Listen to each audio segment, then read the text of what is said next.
భార్య ఏందో, అమ్మ ఏందో, చెల్లి ఏందో ఎవరికైనా మినిమం సెన్స్ ఉంటది.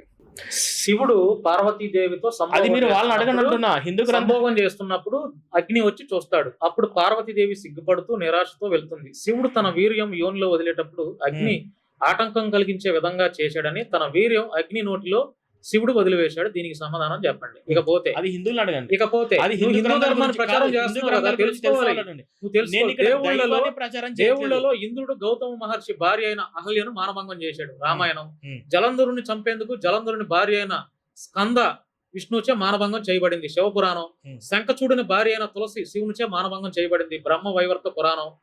ఆ బ్రహ్మ తన సొంత కూతురుని మానభంగం చేశాడని అభియోగంతో అతన్ని పూజార్హత నుండి తొలగించడం జరిగింది. భాగవత పురాణం. బ్రహ్మ తన పుత్రికైన సరస్వతిని పరిణామాడు. బ్రహ్మ పురాణం. మరి ఈ గ్రంథాల్లో కూడా ఉంచుకొని మీరు ఎదుటి గ్రంథాలని ముస్లిం క్రైస్తవులు ఎలా మీరు ఇవన్నీ నేను అనేవి నా సొంత మాటలు కాదు. ఇవన్నీ రామాయణం, శివపురాణం, బ్రహ్మపురాణం, దేవి భాగవతాల్లో హరివంశం, విరుక్తం, మహాభారతం, హరివంశం వీటిలో పొందుపరిచినటువంటి ఆ గ్రంథాల్లో ఉన్నటువంటి నేను చదివి వినిపించాను. అయిపోయింది కదా, క్లియర్ అయిపోయింది కదా. నేను చెప్తానండి, మీరు అవి వాళ్ళని అడగాలంటే ఎవరిని అడగాలి? ఒక నిమిషం చెప్పేది వినండి. ఇప్పుడు కొంతమంది హిందుత్వ పండితులు చాలా మంది లేరా, గురువులు ఉన్నారు కదా, వాళ్ళు మీరు కూర్చోబెట్టి అడగండి. వాటికి మీ ప్రతి ఒక్క దానికి ఒక గంటలో సమాధానం వచ్చేది కాదు. వాళ్ళు చెప్తారు, నాకు తెలియదు అది ఫస్ట్. సెకండ్, ఇప్పుడు ఇవన్నీ నేను అవన్నీ కూడా బూతులను నేను ఒప్పుకుంటా. బూతులు మీరు ఏవైతే చెప్పారో, మీరు చెప్పిన దాని ప్రకారం బూతులు. బైబిల్ చెప్పింది బూతులని మీరు ఒప్పుకుంటారు. బైబిల్లో మనుషులు చేసిన తప్పుల్ని అదే ప్రిస్క్రిప్షన్ అంటే అర్థం తెలుసా? నీ దేవుడైన యెహోవా నీకు చూడు, నీకు అబద్ధము నమ్ముకునొచ్చు నన్ను మరిచితివి గనుక ఇది నా వంతు నా చేత నీకు కొలబడి మానము యెహోవా సెలవిచ్చుచున్నాడు. యెహోవా కాబట్టి నీకు మానం అవమానం కనబడినట్టు నేను చెంగులో మీ ముఖం మీదకి ఎత్తుచున్నాను. ఇది పాస్టర్ అంటున్నారు. ఒక అమ్మాయిని రేప్ చేస్తే బైబిల్లో మనుషులు తప్పులు చేశారు, దేవుళ్ళు తప్పులు చేయలేదు. కానీ హిందూ గ్రంథాల్లో దేవుళ్ళే తప్పులు చేశారు అంటారు. నేను వాళ్ళకి తెలియదు. వాళ్ళు నా ముందు కూర్చోబెట్టండి, పాస్టర్ తీసుకొచ్చి నా ముందు కూర్చోబెట్టండి. దేవుడు చేశాడా మనుషులు చేశాడు చూపిద్దాం. అంటే దేవుడు అంటే దేవుడు అని మీరు ఎవరు? యెహోవా.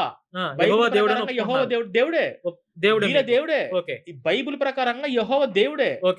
ఆయన దేవుడికి ఉండవలసిన లక్షణాలు లేవు. ఒక రాక్షసుకు ఉన్న లక్షణాలు ఉంటాయి. ఒక అమ్మాయిని రేప్ చేసినోడు పాపం పోవాలంట. రేప్ చేసినోడు ఎవడైతే ఉన్నాడో వాడు ఒక గొర్రె పిల్ల తీసుకొచ్చి యెహోవా ముందు బలివ్వాలంట. వాడి పాపం పోతుందంట. అంటే ఒక ఆడపిల్ల మానని గొర్రె పిల్ల. హిందువులు వెళ్ళి 3 సార్లు మునిగితే పాపాలు పోతాయా? ఏది 3 సార్లు మునిగితే పాపాలు పోతాయా? నేను నమ్మనది. మీరు చెప్తారు మరి అంటున్నారు కదా, ఇప్పుడు గొర్రెపిల్ల రక్తం ఇస్తే పాపాలు పోతుంటే హిందువులు వెళ్ళి ఆ కుంభమేళాలో 3 సార్లు పుణ్యస్నానం చేసిన పాపాలన్నీ పోతాయా? వాళ్ళు పాపం ఎట్లా పోతుంది? క్రైస్తవులకైనా హిందువులకైనా ముస్లింకైనా చేసిన పాపాలు ఎలా పోతాయి? ఇప్పుడు క్రైస్తవు ముస్లిం హిందూ సంబంధం లేకుండా పాపం ఒకరికి పోవాలంటే ఒకటి చేసిన తప్పు ఏదైతే ఉందో ఆ తప్పుకు దగ్గర శిక్ష అనుభవించాలి. ఆ శిక్ష అనేది తప్పించుకున్నాడా మళ్ళీ వచ్చే ఇప్పుడు భారత రాజ్యాంగ చట్ట ప్రకారం తప్పించుకుని ఉండవచ్చు. కానీ ఆ కర్మ అనేది వాడిని వెంటాడుతూనే ఉంటుంది. వాడు చచ్చిన తర్వాత నరకంలో అనుభవించవచ్చు, లేదా మరో మనిషిగా పుట్టి ఆ శిక్ష తప్పుగా అనుభవించుతారు. ఇట్లా కుంభమేళలో మునగంగానే పాపాలు పోయినాయి అంటే నేను కూడా నమ్మను. లేదా బాప్తిసం తీసుకోగానే మునగంగానే పాపాలను పోయింటే నేను కూడా నమ్మను. మీరు సొసైటీకి ఏదో చేయాలనే తపన అయితే నాకు కనపడుతుంది మీరు. కానీ ఫస్ట్ ఆఫ్ ఆల్ అంటే నా అడ్వైజ్ ఏంటంటే, మీరు ఏ వ్యక్తి ప్రశ్న అడిగినా, ఈవెన్ అంటే జర్నలిస్టులు అడిగినా, ఒక కామన్ మ్యాన్ అడిగినా, ఆ ప్రశ్నకి సమాధానం ఇచ్చేలా మీరు తయారవ్వండి. ఫస్ట్ మీకు బైబిల్ నాలెడ్జ్ లేదు, హిందువుల గ్రంథాల గురించి, హిందూ దేవుళ్ళ గురించి నాలెడ్జ్ లేదు. ఒకవేళ ఉంటే ఇంకా పూర్తిగా తెలుసుకోండి.